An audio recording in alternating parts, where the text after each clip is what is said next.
Notre cours d'aujourd'hui va porter sur l'insuffisance cardiaque du nourrisson. Comme définition, l'insuffisance cardiaque est l'inaptitude pour les ventricules à assurer un débit cardiaque adéquat, qu'il soit systémique ou pulmonaire. Il s'agit d'un syndrome et non pas d'une maladie et se voit de façon privilégiée mais non exclusive chez le nourrisson. Le débit cardiaque se définit par le produit de la fréquence cardiaque et du volume d'éjection systolique. Le volume d'éjection systolique est la soustraction du volume télésystolique du volume télédiastolique. Une insuffisance cardiaque est due à une anomalie de ces facteurs qui régissent le débit cardiaque. Le débit cardiaque dépend également de la contractilité myocardique. Ceci est un schéma qui illustre les facteurs déterminants de la performance cardiaque. Nous avons la précharge, la postcharge, la contractilité et la fréquence cardiaque. Tout d'abord, l'anomalie du volume télédiastolique ou précharge. C'est la qualité de remplissage des ventricules. Nous avons soit un excès de remplissage, soit une insuffisance de remplissage. Dans l'excès de remplissage du volume télédiastolique ou précharge, nous avons comme exemple les chantes gauche-droite et les anomalies des valves auriculo-ventriculaires. Dans les insuffisances de la précharge, nous avons comme exemple les sténoses auriculo-ventriculaires. Puis nous avons l'excès du volume télésystolique ou post-charge. Ce sont des situations qui élèvent la résistance à l'éjection ventriculaire et qui conduisent à une surcharge systolique. C'est le cas des cardiopathies obstructives telles que la coarctation de l'aorte. Nous avons également l'atteinte de la contractilité. La baisse de la contractilité, qu'elle soit primitive ou secondaire, comme on l'observe dans les cardiomyopathies, va être responsable d'une pression diastolique des ventricules et des oreillettes qui sont élevées. En amont, le secteur véno-capillaire va suivre passivement la pression des oreillettes et nous avons à gauche l'œdème pulmonaire qui apparaît au-delà de 30 mm de mercure et à droite, l'augmentation de la pression veineuse qui conduit à une hépatomégalie, à des œdèmes déclives, à la prise de poids et à l'apparition d'une ascite. Il y a également l'anomalie de la fréquence cardiaque qui va régir ce débit cardiaque. Dans les tachycardies qui dépassent 200 cycles par minute, le débit cardiaque ne va pas augmenter, car le raccourcissement de la diastole interfère avec le remplissage ventriculaire. Dans les bradycardies importantes inférieures à 40 cycles par minute, nous allons observer des dilatations ventriculaires importantes et l'aboutissement à l'insuffisance cardiaque. Ceci est un schéma physiopathologique de l'insuffisance cardiaque, qu'elle soit à bas débit ou à haut débit. Nous avons une hypovolémie efficace. La diminution du débit cardiaque va entraîner la stimulation du système sympathique, de l'hypothalamus et du rein. Il y aura ensuite une augmentation de la fréquence cardiaque et de la contractilité myocardique par le système sympathique, une rétention d'eau et de sodium avec une augmentation de la volémie circulante, ainsi qu'une vasoconstriction rénale et périphérique.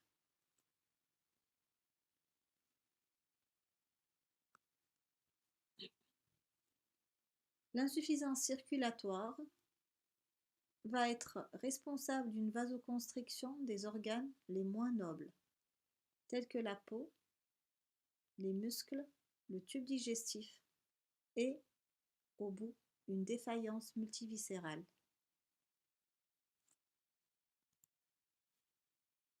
Le diagnostic positif de l'insuffisance cardiaque du nourrisson est une urgence diagnostique et thérapeutique. Le diagnostic est facile devant une triade qui est la dyspnée, la tachycardie et l'hépatomégalie.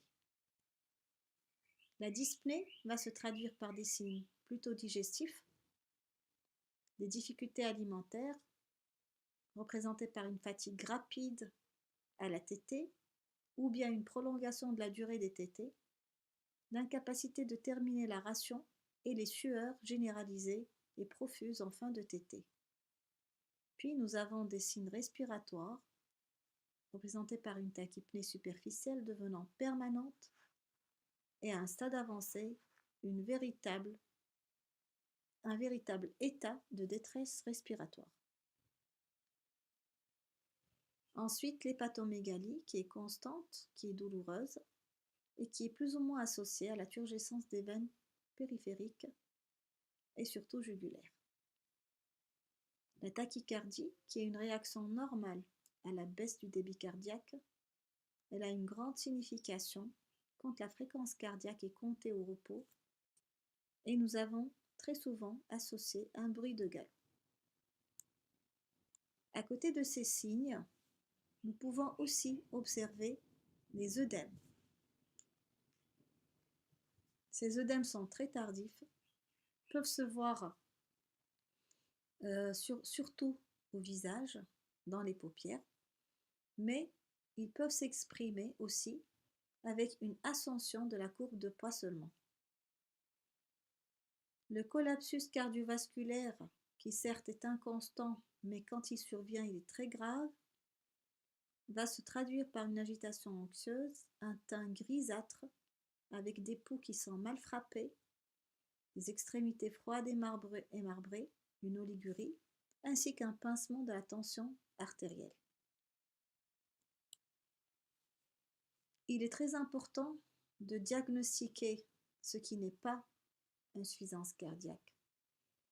Chez le nouveau-né, le diagnostic différentiel est représenté par l'infection néonatale et la polyglobulie sévère. Chez le nourrisson, les bronchiolites aiguës sévères peuvent prêter le même tableau, ainsi que le collapsus dans le cadre d'une déshydratation sévère, par exemple, secondaire à des signes digestifs, vomissement ou diarrhée, ou même signes urinaires. Attention devant un tableau de collapsus, avant de remplir, toujours palper le foie et ausculter le cœur, parce que si vous identifiez un choc cardiogénique, le remplissage est contre-indiqué. Qu'en est-il du diagnostic étiologique? Grâce à l'anamnèse, nous allons recueillir des facteurs prédisposants tels que la consanguinité, une embryophétopathie, des cardiopathies dans la famille. Le mode d'installation est très important à recueillir. Est-ce qu'il est brutal ou progressif? Est-ce qu'il coïncide ou pas avec un syndrome infectieux, ce qui peut nous permettre de penser à une myocardite virale. Les fonctions vitales sont importantes à apprécier. L'examen cardiovasculaire va examiner donc les pouls périphériques, la tension artérielle, l'existence d'un bruit de galop, les souffles, ses caractéristiques, s'il y a un assourdissement des bruits du cœur ou un frottement péricardique, s'il y a une cyanose, et puis il ne faut pas oublier d'inspecter la face. Est-ce qu'il y a une dysmorphie faciale qui peut nous faire orienter vers des syndromes génétiques? Est-ce qu'il y a des malformations des membres? Attention à ne pas oublier d'ausculter le foie et le crâne à la recherche d'une fistule artério-veineuse pouvant être responsable d'insuffisance cardiaque. Le bilan qu'on pratique en routine, une radiographie du thorax, un ECG, une échographie cardiaque. Il y a bien entendu beaucoup d'autres bilans, notamment biologiques. Nous avons choisi de ne pas les détailler. La radiographie thoracique va analyser la position et la taille du cœur, la position de la crosse, la vascularisation pulmonaire, l'existence d'anomalies squelettiques retrouvées dans certaines maladies génétiques.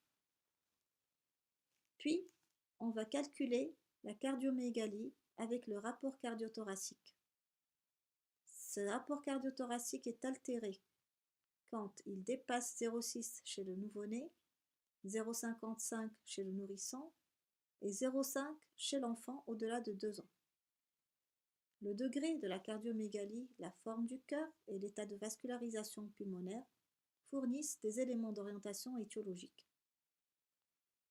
Important aussi à dégager les surinfections pulmonaires qui sont un facteur de risque de décompensation cardiaque et qu'il faut savoir traiter. Voici comment calculer le rapport cardiothoracique.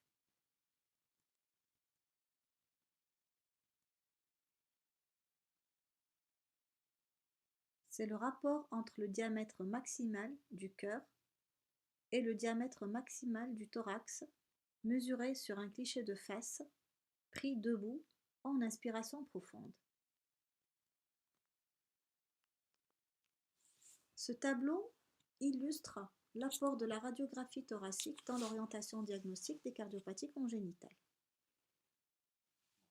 Dans les situations de vascularisation diminuée, on peut être orienté vers une obstruction de la voie pulmonaire ou d'une hypertension artérielle pulmonaire fixée.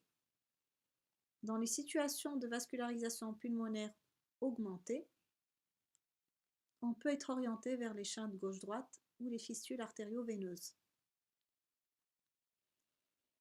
Dans les situations de congestion pulmonaire, on est peut-être orienté vers le retour veineux pulmonaire anormal ou les obstructions gauche sévères. Quand la radiographie pulmonaire, quand la vascularisation pulmonaire est normale, ceci peut nous orienter vers des sténoses aortiques, coarctation de l'aorte ou une sténose pulmonaire modérée. L'échographie cardiaque est très importante afin d'établir le diagnostic, l'étiologie et parfois le pronostic. Elle permet d'étudier la fonction ventriculaire, aussi bien systolique que diastolique, et les conséquences hémodynamiques de la cardiopathie existante. L'ECG, souvent utilisé quand l'insuffisance cardiaque survient sur trouble du rythme, permet aussi de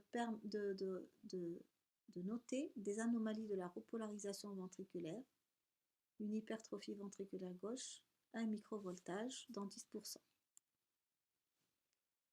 Les étiologies des insuffisances cardiaques sont représentées par les cardiopathies congénitales.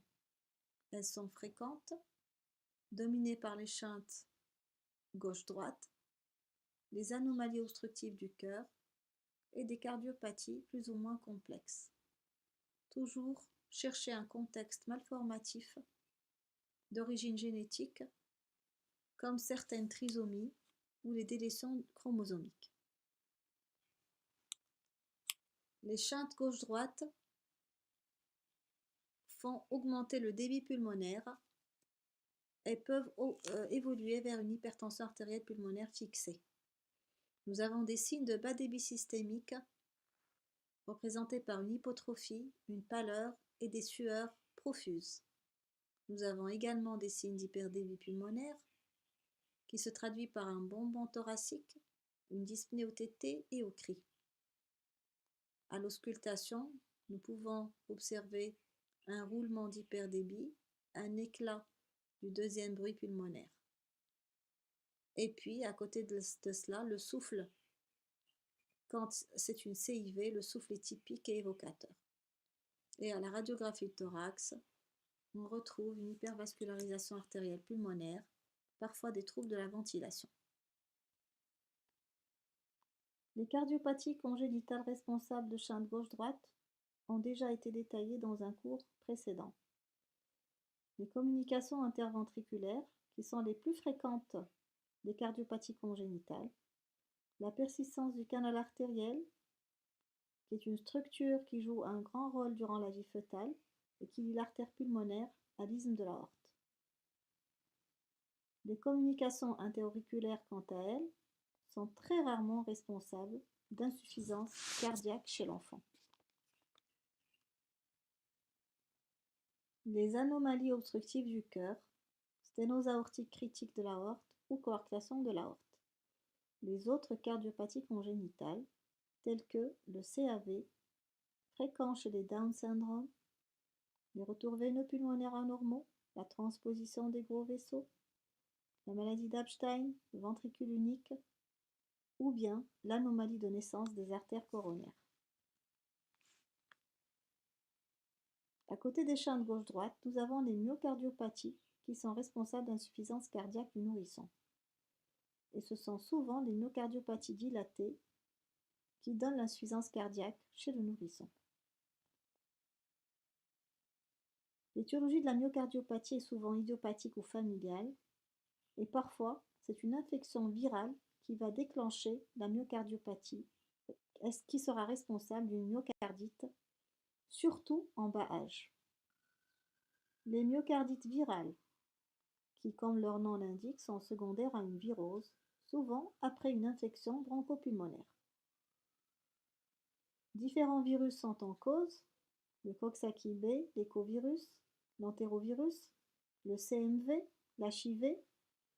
Lors de cette pandémie, le coronavirus a été responsable de myocardite virale létale. Les autres étiologies peuvent être métaboliques. L'écho-cœur permet de poser le diagnostic avec certitude en montrant une dilatation importante des cavités cardiaques ainsi qu'une altération de la fonction du ventricule gauche, une hypocinésie des parois du ventricule gauche avec une diminution de la performance systolique du ventricule gauche, la fraction d'éjection et la fraction de raccourcissement. Les troubles du rythme ou arythmogènes sont également une cause d'insuffisance cardiaque chez le nourrisson. L'insuffisance cardiaque peut survenir sur cœur sain, lors par exemple du syndrome hémolytique et urémique compliqué d'hypertension artérielle pulmonaire. Un petit récapitulatif des étiologies des insuffisances cardiaques. Nous avons les causes congénitales, représentées par les shunts gauche-droite, CIV, PCA, canal atrioventriculaire, plus ou moins la CIA, mais à l'âge adulte, pas en enfance. Les anomalies obstructives du cœur gauche, telles que la coarctation et la sténose aortique, et puis les autres cardiopathies congénitales. Nous avons également les myocardiopathie, les troubles du rythme cardiaque et l'insuffisance cardiaque sur cœur sain. Le traitement doit démarrer sans attendre le diagnostic étiologique. Il associe des cardiotoniques, les diurétiques et des vasodilatateurs. D'autres traitements sont également disponibles. Nous n'allons pas les détailler dans ce cours. Le traitement doit être adapté au poids du nourrisson. Dans les shunts gauche-droite, si la cardiopathie est mal tolérée ou si on attend en attendant la chirurgie curative, nous pouvons démarrer le traitement. Dans les myocardiopathies et les myocardites, ce traitement est utilisé au minimum pendant 12 à 24 mois. Nous avons dans cette panoplie de traitements, en chef de file en pédiatrie, les digitaliques. Ces digitaliques ont un effet potentiellement bénéfique au long cours et un effet neuro-hormonal avec diminution de l'activité sympathique et du système rénine-angiotensine. Très utilisé en pédiatrie, il est responsable d'effets secondaires qu'il faut dépister et surveiller. Ceci est un tableau indiquant la posologie habituelle de la digoxine. Elle est de plus en plus revue à la baisse. À côté des digitaliques, nous avons la dobutamine et la dopamine qui sont des amines qu'on administre par voie veineuse en milieu de réanimation. Les diurétiques sont également très utilisés dans les insuffisances cardiaques du nourrisson, représentés essentiellement par le furosémide, qui est un diurétique qui permet de diminuer la surcharge volumique. Il a des effets secondaires qu'il faut savoir dépister aussi, et il est très bien toléré. Les vasodilatateurs sont également des médicaments qu'on prescrit souvent en pédiatrie, représentés par le captopril. Le captopril est un inhibiteur de l'enzyme de conversion de l'angiotensine. Il a également une action sur la précharge, il peut diminuer la précharge et il diminue également la post-charge. Il contribue à améliorer la fonction systolique et au blocage du système rénine-angiotensine et également une diminution de la consommation en oxygène du myocarde. C'est un médicament très utilisé en pédiatrie et qui a prouvé son efficacité. Revenons au schéma physiopathologique de tout à l'heure qui nous montre l'effet des médicaments en fonction de la physiopathologie de l'insuffisance cardiaque. Les IEC et les ARA2 sont utilisés pour contrer l'effet de la stimulation rénine-angiotensine-aldostérone. Nous utilisons les bêta-bloquants, surtout dans l'insuffisance cardiaque chronique, pour contrer la stimulation adrénergique du système sympathique. Et puis, les diurétiques sont utilisés afin de diminuer la rétention sodée et hydrique. Les autres traitements, non moins importants, sont très importants à instaurer dès les premiers signes d'insuffisance cardiaque. Il faut veiller à avoir un apport calorique suffisant chez le nourrisson et si besoin, on l'alimente par sonde gastrique. Il faut traiter les infections respiratoires associées. Il faut corriger l'anémie, la fièvre et baisser les chiffres d'hypertension artérielle. Les formes graves vont nécessiter un service de réanimation. On peut recourir à l'intubation et ventilation assistée, la correction des troubles acide-base et l'amélioration de l'hypoxie. Je vous remercie pour votre attention.